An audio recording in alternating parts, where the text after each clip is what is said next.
السلام علیکم ورحمۃ اللہ وبرکاتہ۔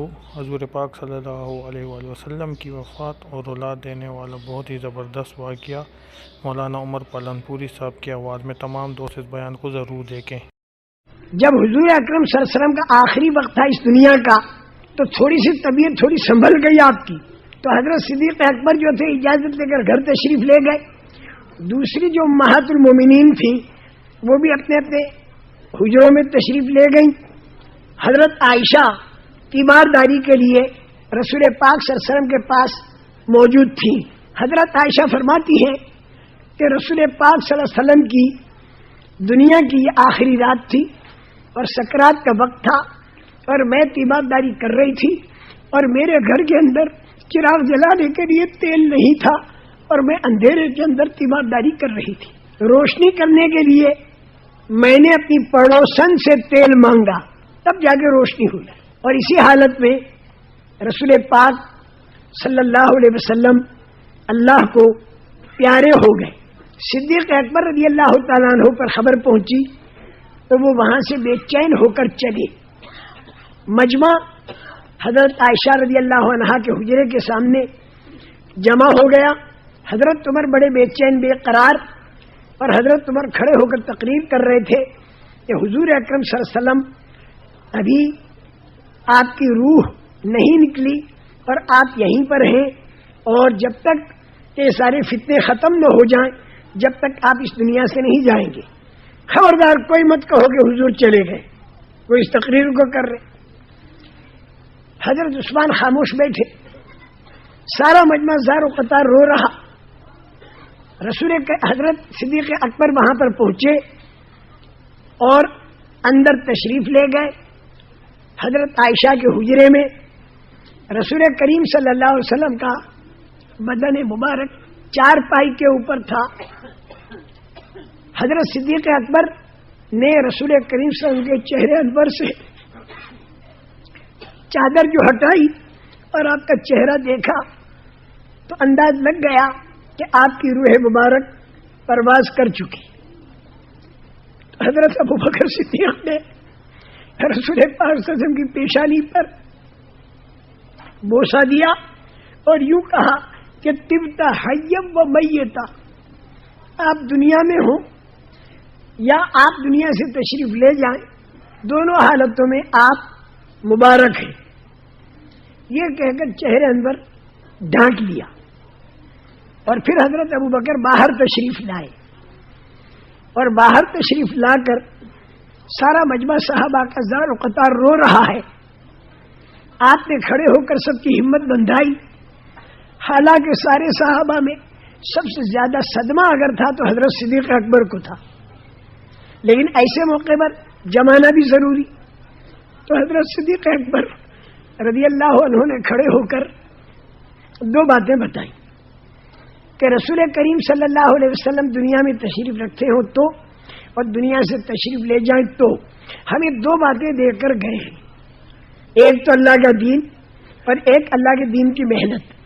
یہ دو باتیں ہمیں دے کر گئے ہیں، اگر یہ دو باتیں ہمارے پاس رہیں تو اللہ کی مدد جو آپ کی موجودگی میں آتی تھی، آپ کے دنیا سے جانے کے بعد بھی اللہ کی وہی مدد آتی رہی۔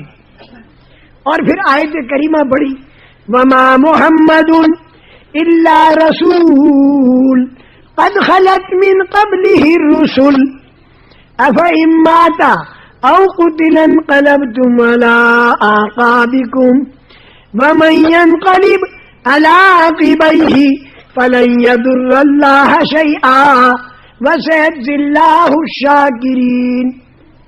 حضرت محمد صلی اللہ علیہ وسلم رسول ہی تو ہیں، خدا تو نہیں، تو اگر آپ اس دنیا سے تشریف لے جائیں تو کیا تم لوگ الٹے پیر پھر جاؤ گے؟ جو آدمی الٹے پیر پھر جائے گا تو وہ اللہ کے دین کو وہ خود تو نقصان نہیں پہنچا سکے گا، لیکن جو قدر کر کے اور دین کے کام پر جان مال لگانی شروع کر دے گا تو اللہ تعالیٰ ایسے قدردانوں کو بہترین بدلہ دیں گے۔ سب کو جمایا، سب کے اندر جماؤ پیدا ہوا۔ اب مسئلہ ہاتھ میں لیا کہ اب کیا کرنا، تو سب سے پہلی بات حضرت اسامہ رضی اللہ تعالیٰ عنہ کا ہزاروں کا مجمع جو رسول کریم صلی اللہ علیہ وسلم دنیا سے پردہ فرمانے سے پہلے کہہ چکے تھے کہ انفیزو جیش اسامہ کی جماعت کو روانہ کرو، یہ فرما چکے تھے۔ سر کے اوپر پٹی باندھ کر آپ منبر پر آ کر یہ بات کہہ چکے تھے۔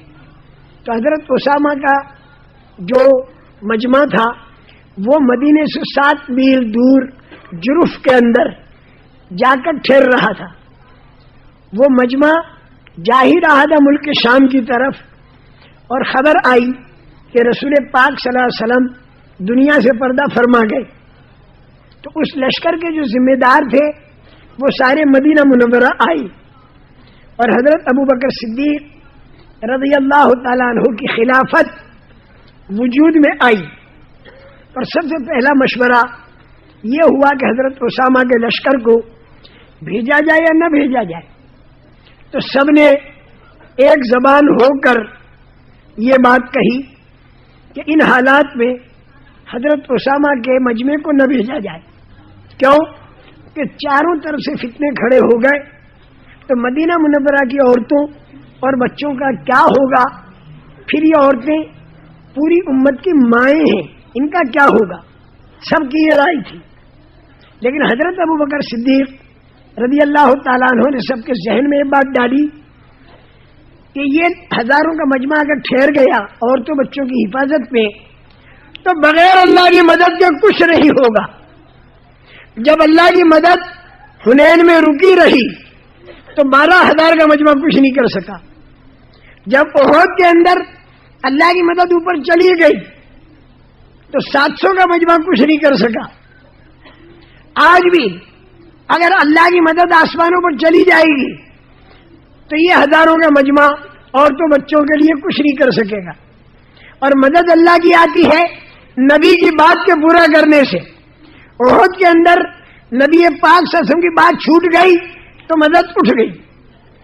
اللہ کے پیارے نبی یہ کہہ چکے کہ اسامہ کی جماعت کو روانہ کرو، تو اگر یہ جماعت ہم نے روک دی تو مدد آسمانوں پر رک جائے گی، تو یہ ہزاروں کا مجمع کچھ نہیں کر سکے گا ان لاکھوں کے مقابلے میں۔ اور اگر یہ مجمع اللہ کے راستے میں بھیج دیا تو پیارے نبی کی بات پوری ہو گئی، تو ہم اللہ کی مدد کا انتظار کریں گے، ہم اللہ کے حکم کو دیکھیں گے، ہم حالات کو نہیں دیکھیں گے۔ ہم حالات کی وجہ سے احکامات کے اندر تغیر نہیں کریں گے، بلکہ احکامات کو پورا کرنے کے لیے ہم حالات کو برداشت کریں گے۔ جتنا ہم حالات کو برداشت کریں گے اور حکم خدا کا پورا کریں گے، اتنی اللہ کی مدد کی امید ہوگی۔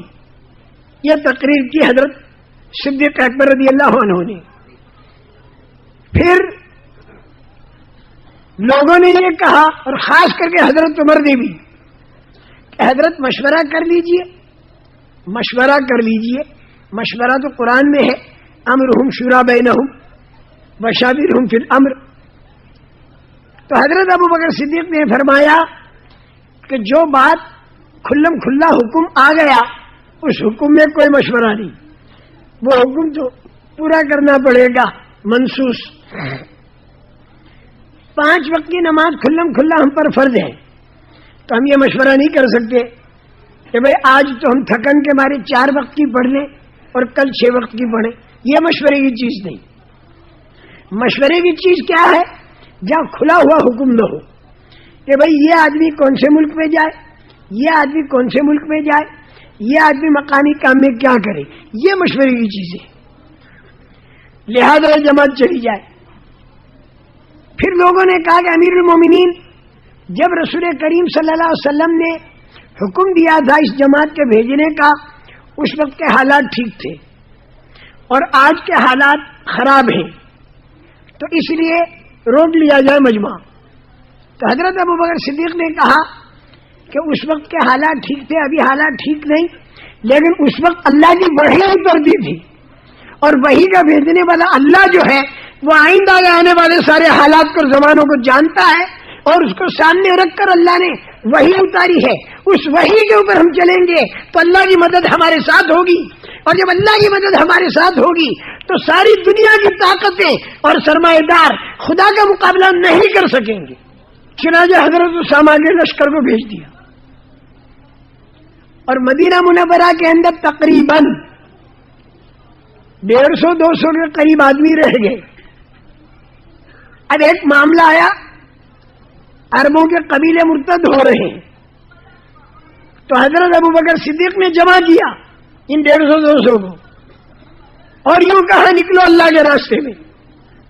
تو حضرت عمر کھڑے ہوئے اور یوں کہا کہ امیر المومنین، یہ 150-200 کو ان عورتوں کی حفاظت کے لیے آپ رہنے دیجئے. اگر یہ 150-200 نکل گئے تو ان عورتوں بچوں کا کیا ہوگا؟ جبکہ چاروں طرف سے لاکھوں آ رہے ہیں مدینہ منورہ کو برباد کرنے کے لیے. جب یہ کہا حضرت عمر نے تو حضرت ابوبکر صدیق رضی اللہ تعالیٰ عنہ کو باوجود کہ نرم مزاج تھا لیکن حضرت ابوبکر صدیق میں جوش آیا اور حضرت عمر کے سینے کے اوپر ایک گھسا مار کر یوں کہا کہ ایک طرف عورتوں اور بچوں کی موت اور حیات کا مسئلہ ہے اور ایک طرف عربی قبیلوں کی جنت اور جہنم کا مسئلہ ہے. جب ان دونوں کا مقابلہ ہوگا تو ہم موت اور حیات کے معاملے کو نمبر 2 پر کر دیں گے اور جنت اور جہنم کے معاملے کو نمبر 1 پر کر دیں گے. ارے دین مٹ رہا ہو تو ہماری زندگی کس کام کی؟ ایون قصدین وانا حی، دین مٹ رہا اور میں زندہ رہوں تو ہماری زندگی کس کام کی؟ بہت زور سے بات کہی. اس لیے کہ حضرت عمر کے ذہن میں رسول پاک صلی اللہ علیہ وسلم کا دنیا سے جانا اور اس وقت میں عورتوں کا جو حال تھا، مدینے کا جو حال تھا، وہ حضرت ابوبکر حضرت عمر کے سامنے تھا. حضرت ام سلمہ جو حضور کی پاک بیویوں میں سے ہیں، وہ یہ فرماتی ہے کہ جب تک رسول کریم صلی اللہ علیہ وسلم کا بدن مبارک 4 پائی پر تھا تو ہم دیکھ دیکھ کر تسلی لے رہی تھی، لیکن جب قبر کے کھدنے کے پھاوڑے لگنے لگے اور پھاوڑوں کے چلنے کی آواز آئی اور آپ کے بدن مبارک کو قبر میں اتارا جانے لگا تو اس وقت ہم ساری عورتیں بے چین اور بے قرار ہو گئی. اور جس وقت بدن مبارک کو قبر مبارک میں اتارا اور قبر بن چکی، فجر کی اذان کا وقت ہو چکا تھا، تو حضرت بلال کھڑے ہو کر اذان دینی جب شروع کی ہے اور جب اشہد ان محمد رسول اللہ اس پر جب پہنچے ہیں تو چیخیں نکل گئی لوگوں کی کہ اللہ، آج تک ہم اشہد ان محمد رسول اللہ سنتے تھے تو ہم انتظار کرتے تھے کہ حضرت عائشہ کے حجرے سے اب نبی کریم صلی اللہ علیہ وسلم تشریف لائیں گے اور ہم کو آ کر نماز پڑھائیں گے. آج کا پہلا دن یہ ہے کہ رسول پاک صلی اللہ علیہ وسلم قبر مبارک میں ہیں اور ہم اشہد ان محمد رسول اللہ سن رہے ہیں اور نماز کوئی اور پڑھائے گا. پورے مدینے میں کوہرام مچ گیا. حضرت عمر کے سامنے سارا منظر تھا، اس لیے حضرت عمر یہ کہتے تھے کہ یہ 150-200 آدمی ان عورتوں اور بچوں کے تسلی کے واسطے لے جائیں، اس لیے کہ اس وقت بھیانک منظر قائم ہو چکا ہے رسول پاک صلی اللہ علیہ وسلم کے دنیا سے تشریف لے جانے کا. تو حضرت فاطمہ کی بے چینی اتنی تھی کہ وہ ایک بات حضور کے دنیا سے پردہ فرمانے کے بعد ایک شعر انہوں نے پڑھا حضرت فاطمہ نے، وہ ذرا سننے جیسا ہے کہ حضور کے تشریف لے جانے پر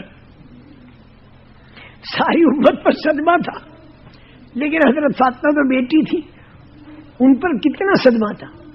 حضرت فاطمہ یہ کہتی ہے سبت علیہ مصائب لو انہا، سبت علیہ مصائب لو انہا، سبت علی الایام سرن لیالیا. میرے اوپر وہ مصیبتیں پڑی ہیں حضور اکرم صلی اللہ علیہ وسلم کے دنیا سے چلے جانے پر. حضرت فاطمہ کہتی میرے اوپر وہ مصیبتیں پڑی ہیں کہ اگر یہ مصیبتیں دن پر پڑتی تو دن بھی رات بن جاتا. تو میرے بھائیو بزرگوں، جس طرح ہم نے مولانا عمر پالن پوری صاحب کی آواز میں یہ پیارا بیان سنا جو کہ بہت ہی رلا دینے والا واقعہ ہے۔ تو آپ لوگوں سے گزارش ہے کہ آپ سب اس بیان کو پورا دیکھیں اور ہمیں سپورٹ کریں، اور ہمارے چینل کو لائک سبسکرائب کیجیے اور بیل آئیکن پہ کلک کیجیے تاکہ نیو بیانات آپ لوگوں کو بر وقت ہمارے چینل پر مل سکے۔ جزاک اللہ۔